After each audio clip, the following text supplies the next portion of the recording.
So here we are. I'd just like to welcome you all to once was Mokoia Park. So where we are standing is on the banks of the Tamaki River, on the Tamaki estuary here. But from here all the way back over to St. Matthias Anglican Church of England over on the hill, all the way back over to where St. Patrick's Catholic Church is, the school. This once used to be a village, all of this area here. And where St. Matthias is at the where it stands is at the apex of our hill here, of our far side.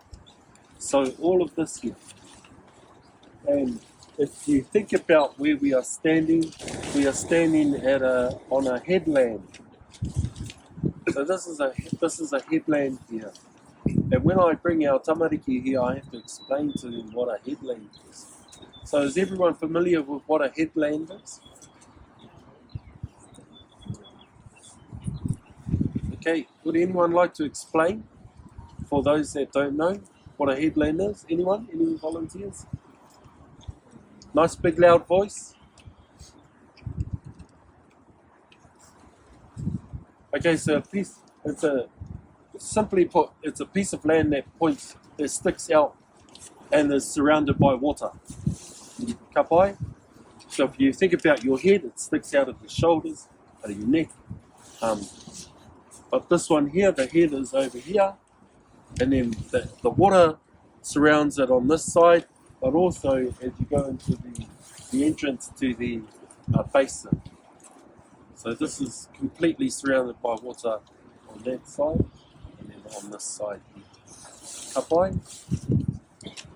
Now, our tupuna chose this place chose this location, chose this site, because this is the narrowest part of the Tamaki River, on the Tamaki River. So before these people got the bright idea to build a bridge, and this is the fourth Panmure bridge, before they decided to build the bridge here, my people were here residing in a village. So this was a fortified pa, and in Māori we call that pa tu wata wata. Pa tu wata wata. So a pa is a village, but a fortified pa is a pa tu wata wata. Kapai? That's the difference between those two words. Fortified pa are referred to as pa tu wata wata, and just the open pa with no fences, no defence systems is just called a PAA, or PA macro A. Kapai? So if we think about this spot here, and being at the narrowest point between this side and that side, our tupuna chose this because of its location, and it's a strategic thing, because whoever lived here on the river controlled the going down and up on the river. You controlled the use of the river. You controlled those who wanted to paddle on the river. And so our people would tax other Māori, and our people would tax visitors from the east and from the west. Because if you follow this river all the way down, and you go to a place called Portage Crossing, okay, there's a short trip overland, and then you're in the Manukau Harbour. So hence why people from the west coast or the Manukau Harbour could bring their kai moana, their seafood, and all of their fish and birds, and coastal birds, and they could trade and exchange them with the people from the east coast, from the Hauraki, who would bring their produce and fish here. And so this was a trading point for Māori. Kapai? So this place here was very important not only to Ngāti Pāwa, but to anyone wanting to do business And this was also a place of, you can imagine trade. If you can imagine trade, imagine also people coming here to formalize other things like intermarriages, peace talks, and things like that. All of that was held here. So down the bottom here used to be a little bay. It was a little bay down the bottom here. And this was the place where our ancestors would launch their canoes and come in down here. As well as over on the basin, over in the basin, launching and coming in, etc. So Mokoia takes its name, the name Mokoia is derived from the name of our taniwha tupuna, called Moko Ika Hiku Waru.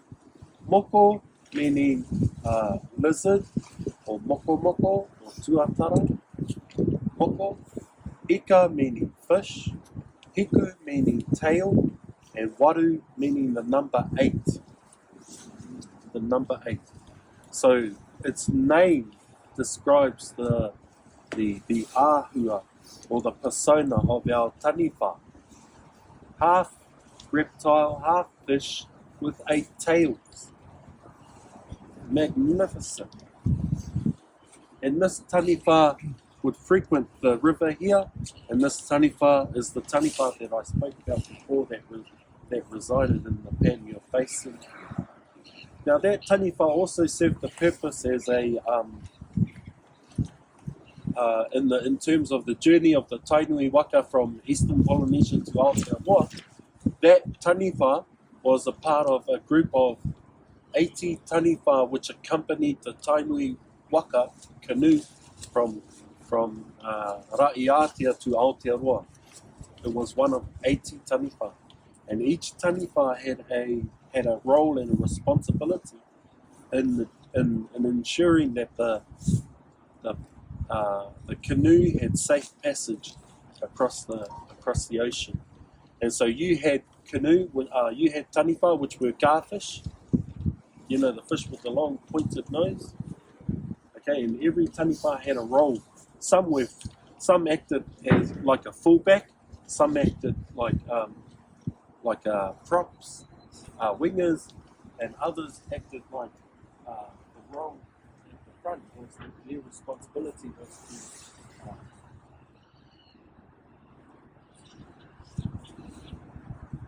to fend off and dash down the waves. And others would swim underneath to allow the waka to go with the current easy.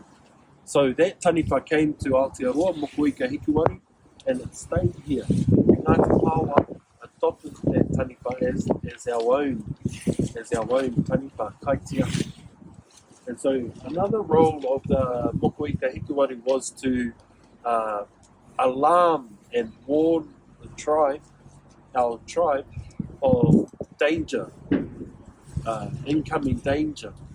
And so similar to a security system, it would warn our people here, and how it would warn our people here was it would thrash its 8 tails about in the basin, and then the people would be alarmed and they would know that danger was coming.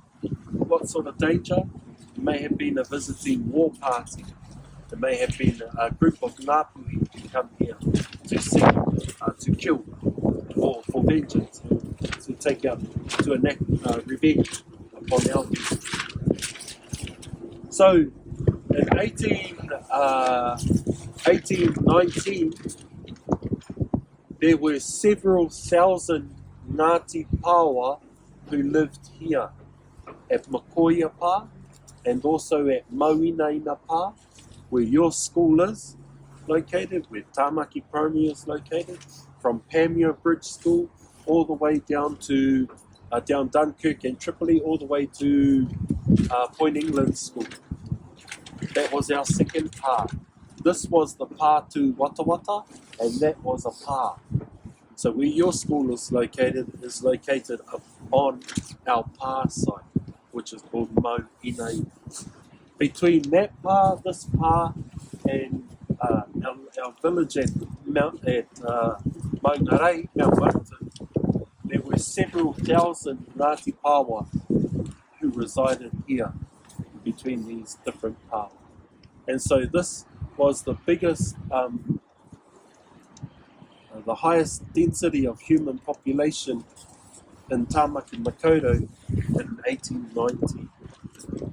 Several thousand people. So this is not a insignificant area, you know.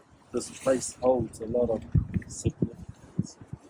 And so it's also recorded that there were the biggest gardens here as well, vegetable gardens in Tāmaki Makaurau. And so in 1819, our people, 1821 and 1841, our people were feeding the small township of settlers in Auckland. And so all of the produce that was being made, that was grown here, was then fed all of the Pākehā settlers that had moved here. Kapai? And I say that because it's empowering for our children to understand their past, because we're so dependent and we're so used to lining up at wins and asking for a handout, and our people are so used to going to food banks to be given food, that actually we need to reset our minds back to when our ancestors were feeding those who when it was the other way round, when Māori were feeding the settlers, and when settlers were coming to us, pukai. Now it's the opposite way.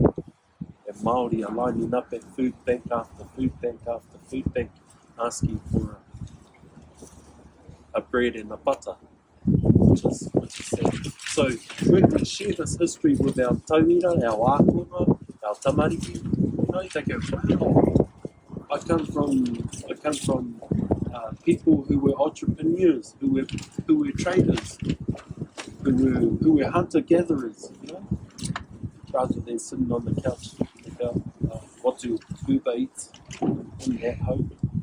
So our people lived here, and so this would have been covered in palisades. Does everyone know what palisades are?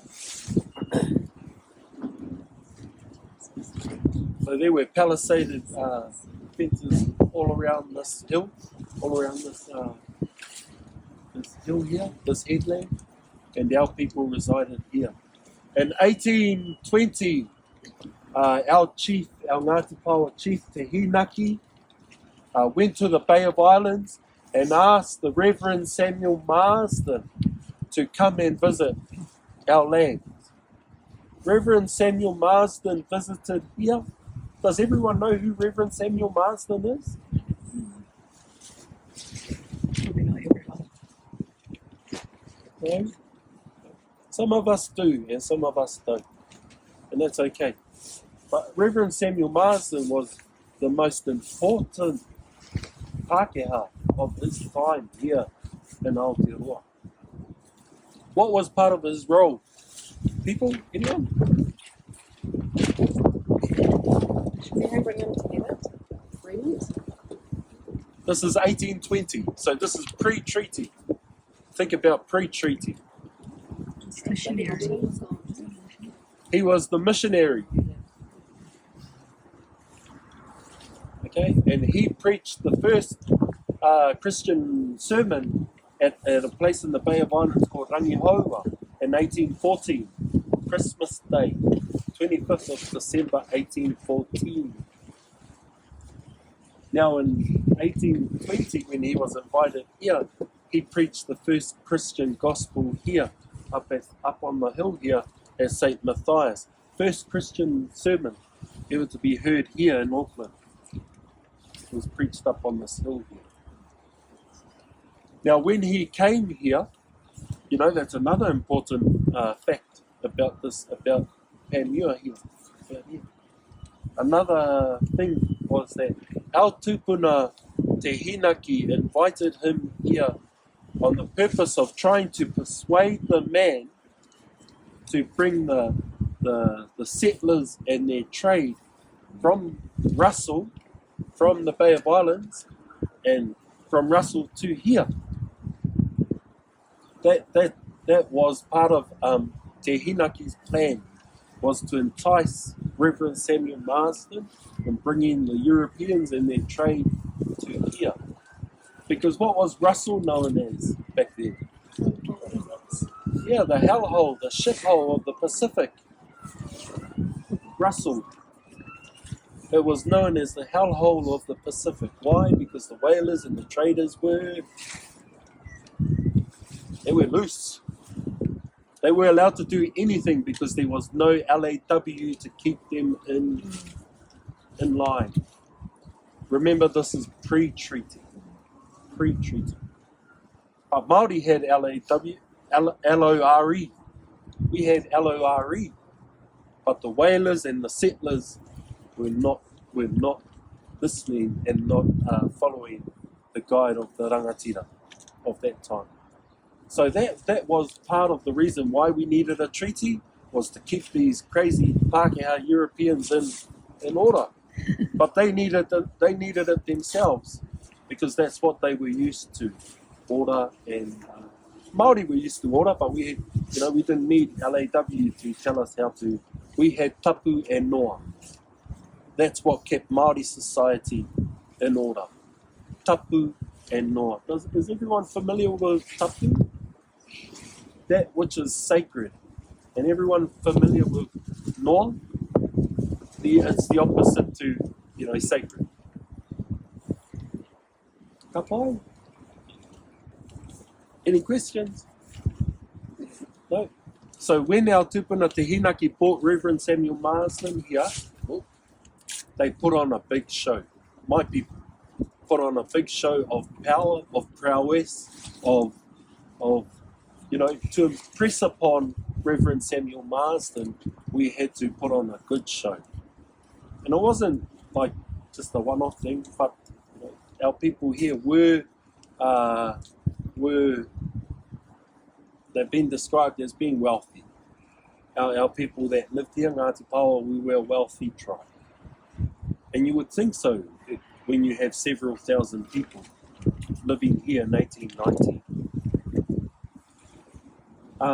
And so they brought him here, they took him up to the mountain where we were just a while ago, and he surveyed the lands, and he noticed all of the small things and the big things. He noticed that our people had finer clothing than those of other Māori that he had seen in Aotearoa. He noticed that our houses were more elaborate, our canoes were more elaborate, the people were of a finer stature, bigger, taller than other Māori. He noticed that the kumara pits were all full. There were no empty cupboards. Every cupboard was full. He noticed that our gardens were big, and he noticed that the people here actually were thriving. They were a thriving people, our Ngāti Paoa people. So he made this statement here, and he referred to, his words were, I have never come across a more finer race of people than what I have seen here. Big words coming from a big man, from the biggest man, actually, biggest Pākehā man of his time. He had never come across a more finer race of people than what he had seen right here. When I say that, when I share that with our tamariki Māori, there, you see them go from this.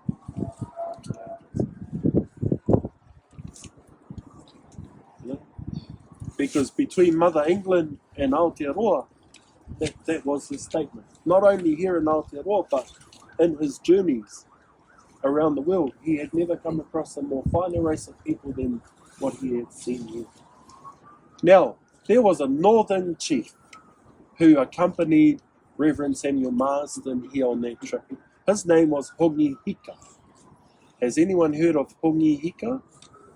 Has anyone walked Hongi's track in Rotorua? You've heard of Hongi's track though? No, Is it a flat top? no. It's in Rotorua. It's a walking, hiking track through the bush. Okay, so Hongihika was a prominent northern chief for Ngāpuhi. And he accompanied Reverend Samuel Marsden on that trip because Hongi did not want the settlers and the whalers and the trade to leave the Bay of Islands. He did not want the Pākehā to come out of the Bay of Islands and down into Auckland here. So he was coming to check out what we had here as well. And when he heard Reverend Samuel Marsden say those words, it ignited a flame within him of fury, because he could feel the possibility of power slipping from him, and that one-on-one relationship that he had with Pompelia, that he had with the French, he had with the English, he had with traders. He could feel that slipping away from him. So what does a Māori do when they feel under pressure, or what does a person do? Fight. And Hongihika travels to England in 1820. He has an audience with King George IV, who I hear was a man of pomp and ceremony, and he loved himself. And Hongihika challenged one of King George IV's warrior soldiers to a one-on-one. Well, what's the English word for that? French word? A duel. Oh, I knew that. A duel. He challenged King George's finest warrior to a duel, and he defeated him. And King George awarded him gold. Now, if any of you old enough or young enough to remember the coin with the Māori, 20-cent coin with the Māori man posing with the taiaha on it, Hongihika was the model for that. And that was another one of his rewards. Now, Hongihika was given gold, he was given a helmet, he was given a breastplate, he was given a sword. Lots of gold. Hongihika brought that gold back from England to Australia, and he purchased what? Muskets. Hang on.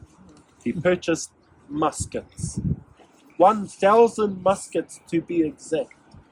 1,000 muskets in 1820. Quite a big buy, eh? My tupuna Te Hinaki Te Haupā was on the same boat as Hongihika as they returned from Australia. They got to Russell. Hongihika invited our tupuna on land for a meal. Now, Hongi had sought counsel from one of his seers, his matakite, which is a seer who sees the future. And she was a blind puia, a relative of his. And she instructed him to test our rangatira, the Ngāti Pawa paramount chief of that time, Te Hinaki, to drink milk, to drink a glass of milk. And she said to him that if he accepts and he drinks the milk, Ngāti Pawa, that Hongi would be defeated in battle. And if Hinaki refuses the milk and does not drink the milk, then Hongi would be victorious. Those were the wise words or the counsel from his seer. So Hongi invites our rangatira to a meal, and he instructs his men to present Te Hinaki with a bucket of milk, and then he gives them a cup or a glass. Te Hinaki, the Ngāti Pawa chief, looks at the milk and says, yuck, yuck. How can you drink that which comes out of the teats of an animal? So Māori looked at that as being uncivilized. Māori looked at the act of drinking something that comes out of an animal's thing as being, turn your nose up to it. Yeah. So they couldn't understand why Pākehā drank this thing called milk, because it came out of the animal. Māori don't eat that comes out of the animal, they just eat the animal. But that is truth though. That is why Te Hinaki didn't drink the milk.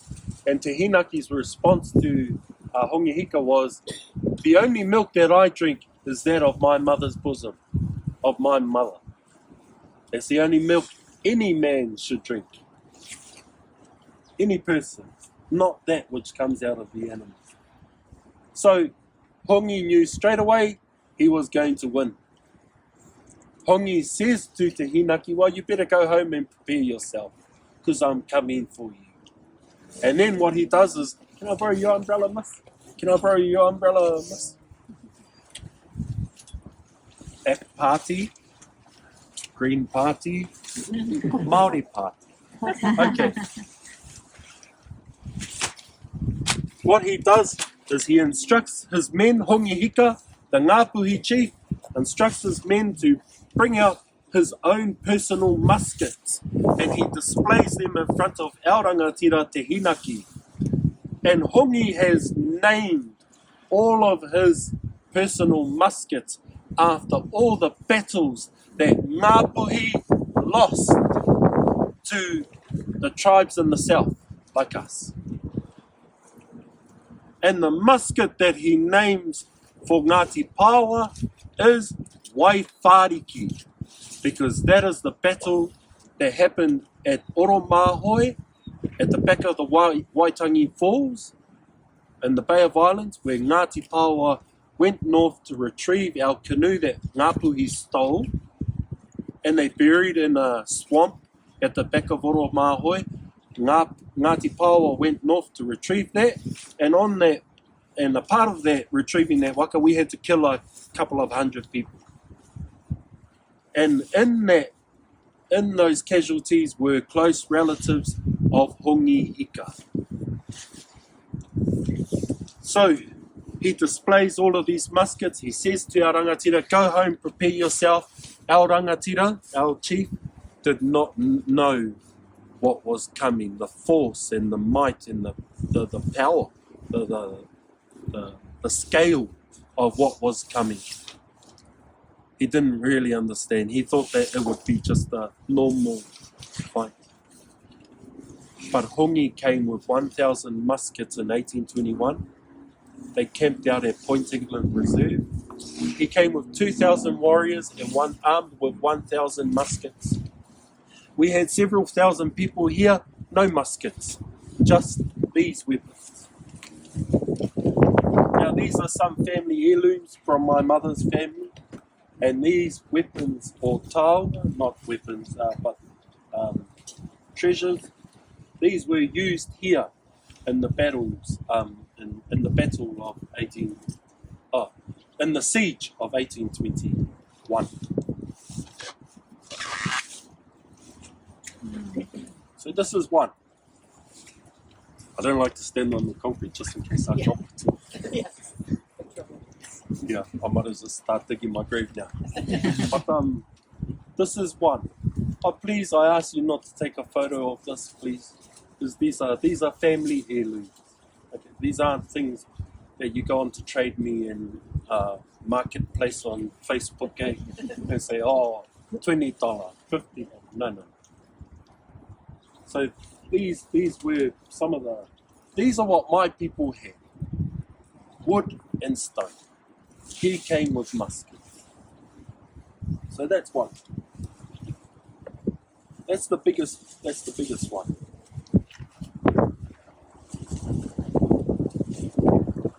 Now you might be understanding why I have those padlocks on it.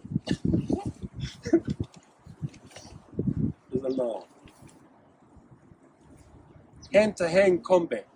That's how Māori fought. We went into these bow and arrow things, We went into muskets until we learned, that muskets can kill faster, quicker, more, and out of distance than me.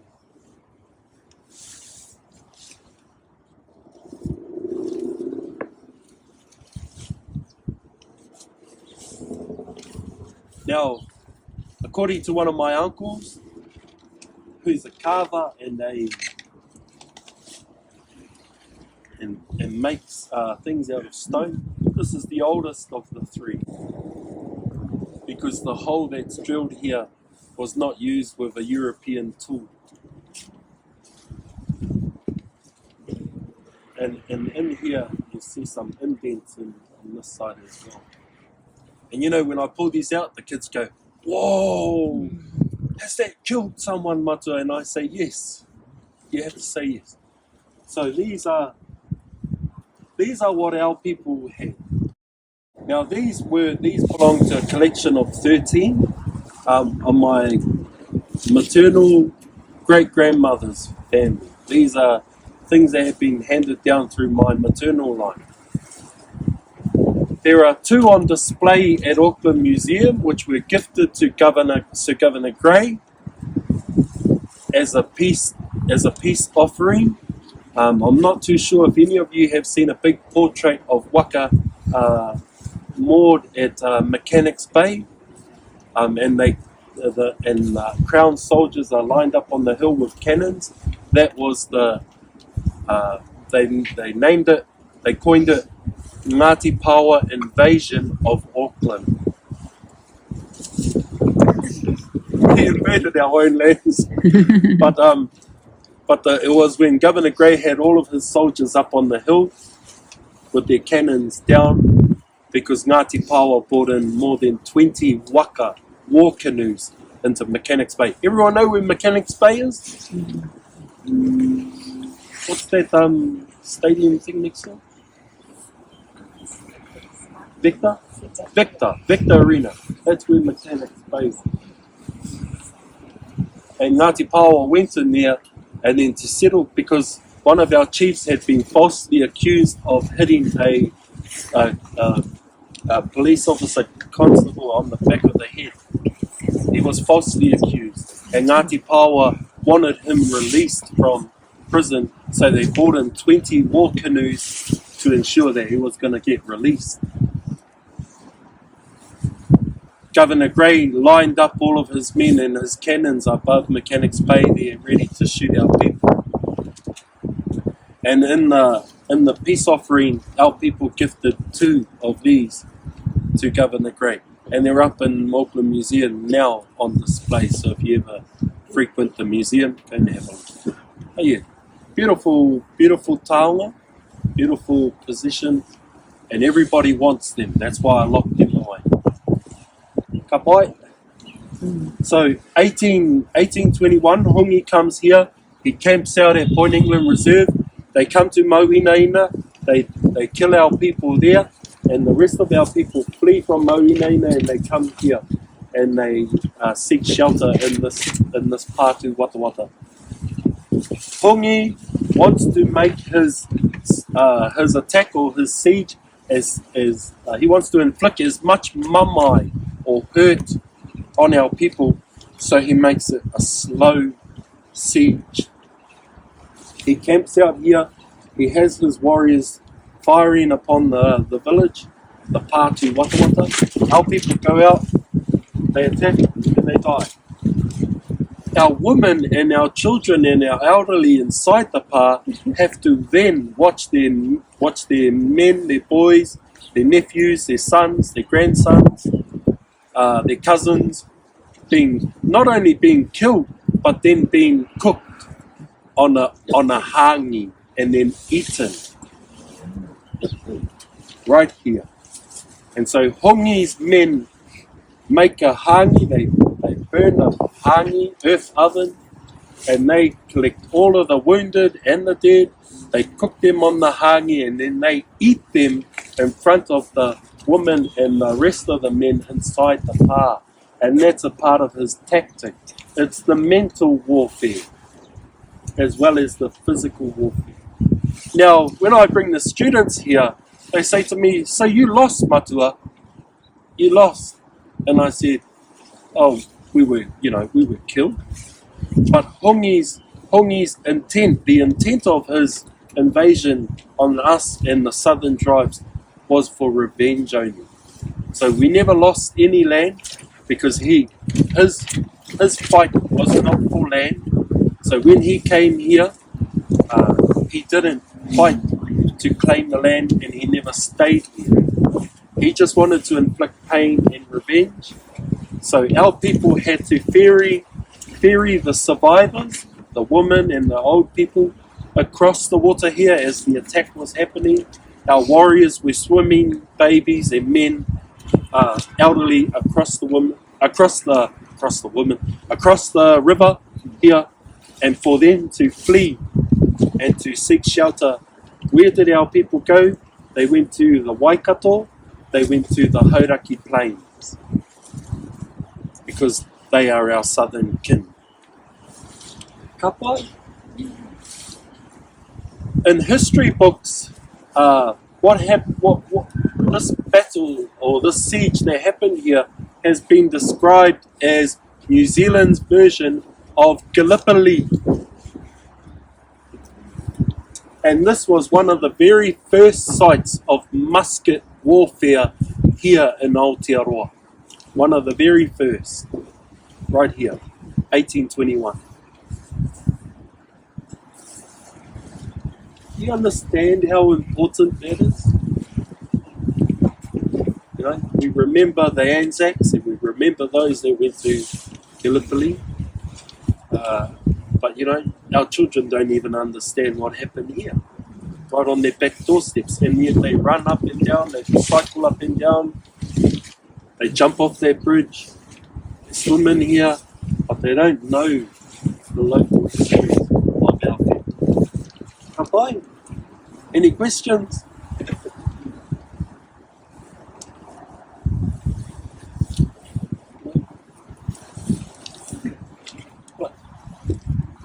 That's what's in the fabric of this land here. And when the land hasn't healed, the people haven't healed. When the people haven't healed, the land hasn't healed. Do you understand that concept? You know, I hear a lot of people asking, why are Māori always asking for handouts? Why do Māori always ask for handouts? Now, what happened here in 1821? We could not include into our treaty plan. Why? Because it was a free treaty. But the weapons were made by the same person who signed the treaty. Our treaty partner. The weapons that were used here to kill 2,000 Ngāti Pāoa people came from where? Came from C. Matilda. Came from Australia. Right? So that's a part of this is because this is what happened here cannot be included in our treaty settlement, and the Crown doesn't acknowledge what's happened here. But we as Māori need to keep talking about these things, sharing these things, and sharing it with the wider public, and especially those that live in this community, that work in this community, that teach in this community. Kia ora. After the 1821 invasion, siege here, our people fled this place, and so our population went from 7,000 down to nothing, because our people went away for about 2-3 years until they thought it was safe to return. So our people never came back straight away because they were still outnumbered in terms of muskets. Kapai? Two different people. Honeheke was the man who cut the flagpole down. Hongihika was the man who cut my people's head off. Hongihika. What was that? He didn't stay here. As soon as our people were gone, him and his men went to go and attack the next tribe that they had lost casualties to. And so Hongi began a cycle of what's the words? A rampage. That's it. Yeah. He began a rampage, and he wanted to take out his revenge on all of those tribes that Ngāpuhi had lost previous battles to. And so we weren't the only ones, but we were the biggest. This was one of the biggest casualties happened here because it was one of the first. Some of our people that were here that witnessed how musket warfare plays out, they then went south and informed our other kin of how to protect yourself or what to do when engaging with muskets. Because you have to understand that that's a new type of warfare that our people had to get used to. Ka pai? Kia ora. So yeah, think about it next time you come around this area here. Think about those bodies being cooked in that hāngi and being eaten in front of their families. Ka pai. We're going to move